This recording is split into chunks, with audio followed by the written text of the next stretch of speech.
La comunidad cristiana Jiré te da la bienvenida a su primera escuela de la Academia Bíblica, Dunamis, la experiencia. Prepara papel, lápiz y tu Biblia.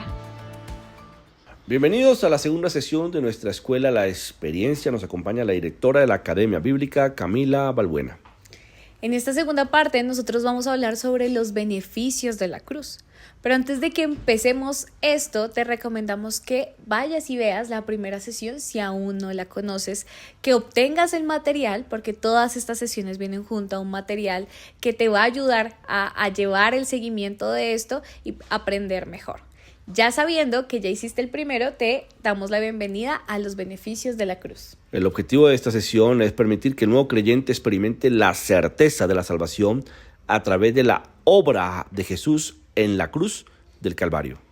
Para poder empezar esto, debemos entender que Jesús es Dios y que era tanto humano como Dios, ¿sí? Y cuando nosotros entendemos esto y damos una mirada en la historia, empezamos a ver por qué Jesús o Jesucristo, este Cristo, fue tan relevante en la historia y por qué hasta el día de hoy sigue siendo este personaje que ha impactado vidas y que sigue dándonos este nuevo nacimiento y por qué la cruz es tan importante para nosotros. Uno de los temas que se debatió en los tiempos de Jesús fue reconocer la divinidad, ya que para los tiempos en los que él habitó y para la primera iglesia, no se podía entender que una divinidad se hiciera humana, se manifestara en la carne, en la naturaleza del hombre, y mucho menos que existiera un solo Dios.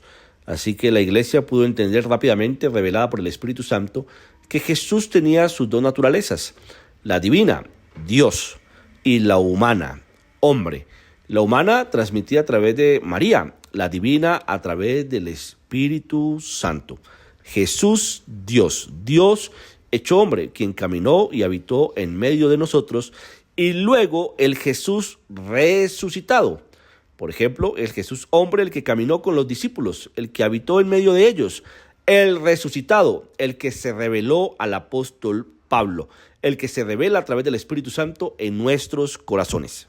Para entender un poco más sobre este primer punto de Jesús es Dios, queremos invitarlos a que leamos Filipenses 2:6 al 7. Dice, quien siendo por naturaleza Dios, no consideró el ser igual a Dios como algo a que aferrarse. Por el contrario, se rebajó voluntariamente tomando la naturaleza de siervo y haciéndose semejante a los seres humanos. Cuando nosotros entendemos esto, nos damos cuenta que Dios se hizo carne, se hizo hombre porque quería acercarse aún más a la humanidad, darnos este mensaje de la salvación desde un lenguaje netamente humano para que nosotros pudiéramos verlo, tener una experiencia con él y entender de tú a tú qué es esto de la salvación y qué era lo que Dios quería hacer por medio del sacrificio en la cruz, y para esto debía hacerse humano, para hablarnos en un lenguaje humano y que Academia Bíblica Dunamis, Juan lo va a decir también en su primer capítulo. En el principio era el verbo, hablando de Jesús. En el principio era Jesús.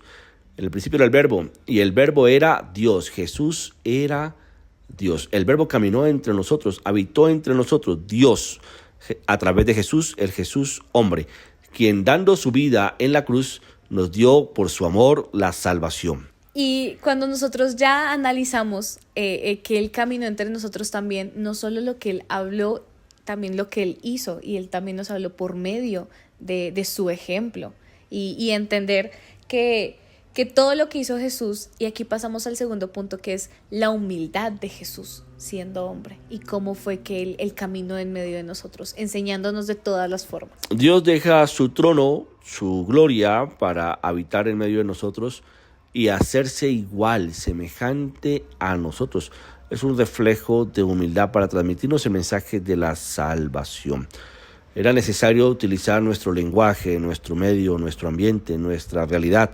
Es como cuando alguien quisiera comunicarse con alguna persona que maneja una lengua diferente. La única manera es que aprenda su idioma. Dios se hace hombre para hablarnos como Dios en el lenguaje de los hombres a través de Jesús. Y el ejemplo que Él nos dio no solo fue mediante el hacerse hombre y ser como nosotros y caminar entre nosotros, sino nos dio esta enseñanza de lo que es el amor mediante su sacrificio. Y es cuando vemos esta humildad que tuvo, que él siendo Dios se rebajó a nuestra humanidad, y no solo eso, sino que entregó su vida como humano por la misma humanidad, que en muchas ocasiones no somos agradecidos por ese sacrificio que hizo él, pero a él no le importó y decidió rebajarse para que fuéramos salvos. Y siendo Dios, no exigió trato de rey o como hijo de rey. Todo lo contrario, sufrió las humillaciones, el abandono, la crítica, el rechazo del sistema religioso. Y es interesante porque hoy, aún en medio de la fe, encontramos personas que esperan trato diferenciado, un trato que marque la diferencia con los demás. Y no es así. Uno encuentra un Jesús que se atendió como ser humano, que pasó hambre, que pasó necesidades, que también lloró, que también experimentó el dolor. Y que compartió incluso con los que en la sociedad como que se daban hacia un lado, o hasta cuando vemos el momento de su crucifixión. Él murió como un criminal, ¿sí? Él murió acusado como si fuera un criminal sin serlo, pero eso no le importó porque hacía parte de lo que él quería enseñarnos. Su humildad nos refleja su capacidad de perdón, porque fuimos nosotros los que lo humillamos. Fue por nuestros pecados que Él murió. Y así también nos revela el propósito de la salvación, cuando el Verbo se hace carne, pero muere para darnos vida y vida en abundancia. Y es que aquí nos damos cuenta que Jesús fue la imagen viva de Dios, y eso nos lo demostró con sus acciones, con sus enseñanzas, con sus milagros. Siendo Él esta divinidad, siendo Él Dios, se hace carne y camina entre nosotros. Él lo dijo: el que me ve a mí, ve al Padre, y nadie ve al Padre si no es por mí. Él también lo dijo: yo soy el camino, yo soy la verdad y yo soy la vida. Aquí ya pasamos al cuarto punto, que dice el poder de la redención.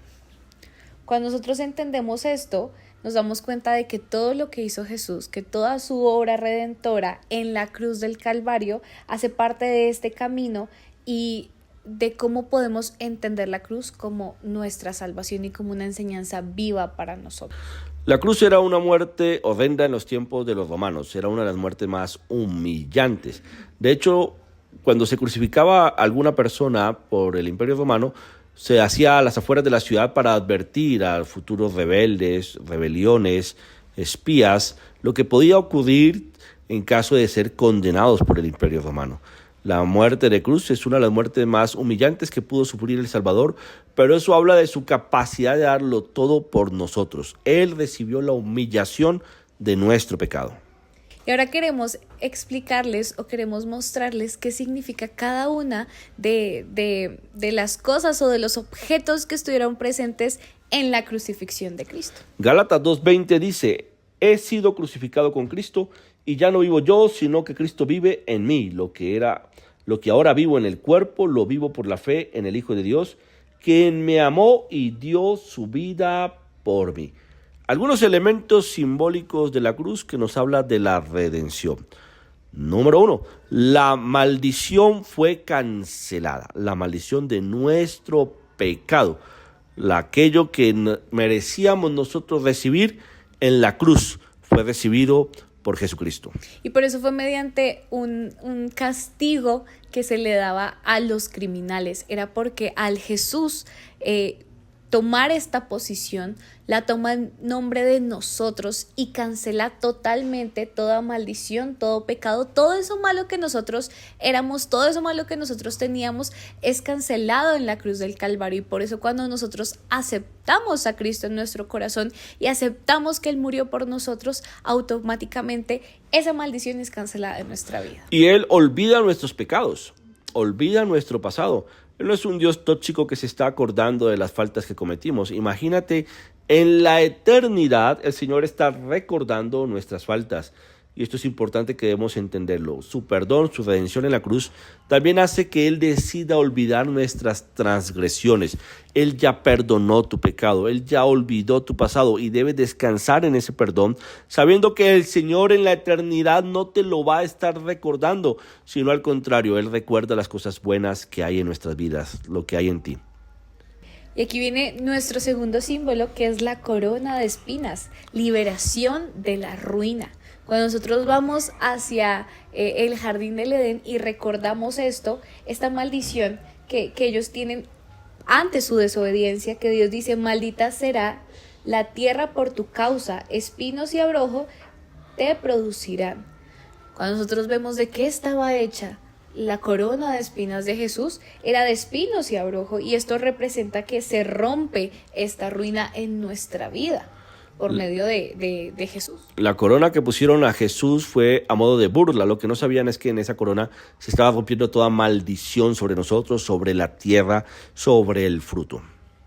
En Génesis 3:17 dice: y al hombre dijo: por cuanto obedeciste a la voz de tu mujer y comiste del árbol de que te mandé diciendo: no comerás de él, maldita será la tierra por tu causa, con dolor comerás de ella todos los días de tu vida. Los latigazos que recibió el Señor, el castigo que recibió sobre su cuerpo, representa la sanidad que Él trae a nuestras vidas.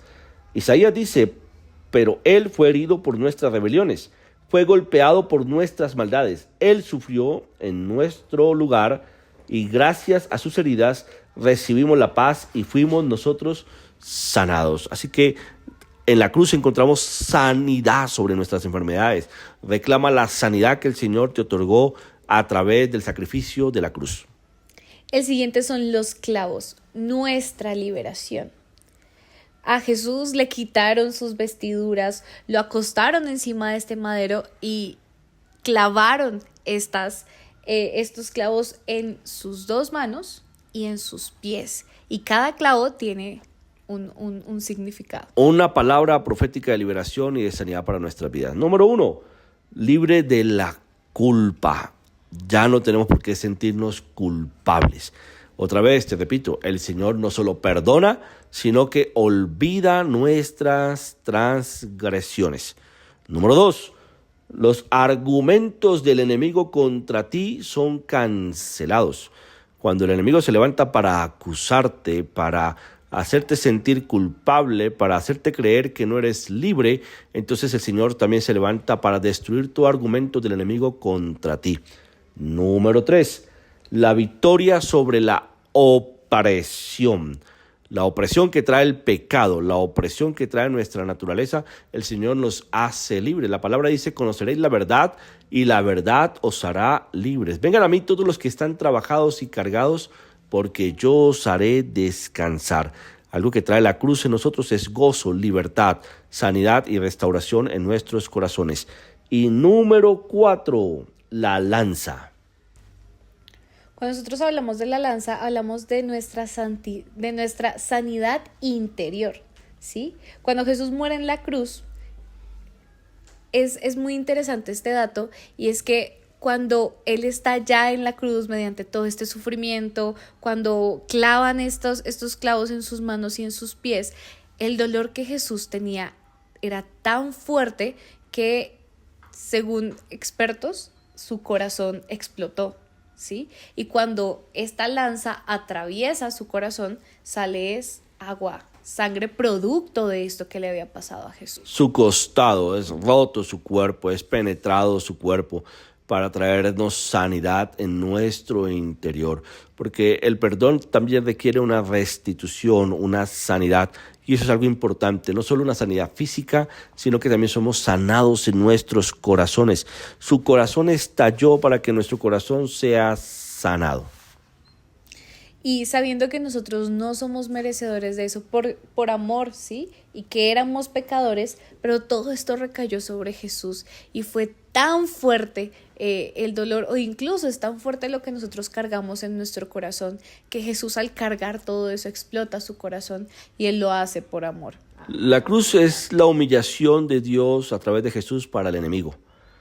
Cada que el enemigo quiera levantarse contra tu vida y hacerte pensar que no eres digno para servir, recuerda que ya en la cruz el Señor lo pisoteó y lo puso bajo sus pies. Ahora, nuestro servicio es la manera de humillar al enemigo también, porque en medio de las pruebas, en medio de las dificultades, podemos servirle. La cruz de Cristo trae libertad y sanidad, restauración, liberación para su pueblo. Es por eso que te animamos a que te apropies del poder de la cruz. Aquí queremos recopilar varios principios claves para que podamos recordar y aplicar a nuestra vida. El primero es: se experimenta vida eterna en la tierra cuando se acepta a Jesús como Salvador. Por la llegada de Jesús, o mejor, por la llaga del Señor, nosotros hemos sido curados. El siguiente, aquel que cree que Jesús lo redimió, es libre de toda la opresión. Colosenses 2, 14 al 15. Ahora veamos otros principios. La maldición económica fue cancelada por Jesús al llevar la corona de espinas sobre su cabeza. 2 Corintios 8, 9. La fe en Jesús restaura no solo nuestros corazones, sino también nuestra familia. Malaquías 4, 6. Solo Jesús puede librarnos de la maldición. Esto está en Gálatas 3, 13. Gracias al amor del Padre y a través de la sangre de Cristo fuimos hechos libres. 1 de Pedro 1:2. Jesús se hizo hombre y por obediencia aceptó la muerte en la cruz, lo cual era una gran humillación. A partir de hoy, determina entregar a Jesús sus debilidades para que Él se las lleve. Acepta toda la fortaleza que Él te da. Entrega todos tus pecados por medio del arrepentimiento, que es la puerta de entrada a la bendición. Acepta su salvación. Entregar al Señor toda enfermedad y aceptar su salud. Sin embargo, es interesante ver que hay personas que le sirven a Dios, que aman al Señor y creen en el Señor, y aún así cargan en su cuerpo una enfermedad. No todas las personas son sanas, no sé si es tu caso. Yo solo quiero decirte que aún en medio de esa situación, avergüenzas al enemigo cuando decides adorarlo y servirle. Entrega toda escasez. Acepta que Dios es tu provisión. Entrega toda angustia. Acepta su infalible paz. Él sufrió para que tú y yo gocemos de paz. Rendir toda tu voluntad. Acepta la guía del Espíritu Santo. También implica morir a nuestra naturaleza humana, entendiendo su propósito divino, entregar el conocimiento humano para apropiarnos de su sabiduría. Y recuerda, como dijo el apóstol Pablo, todo lo puedo en Cristo que me fortalece. Así terminamos nuestra sesión número 2, la cruz.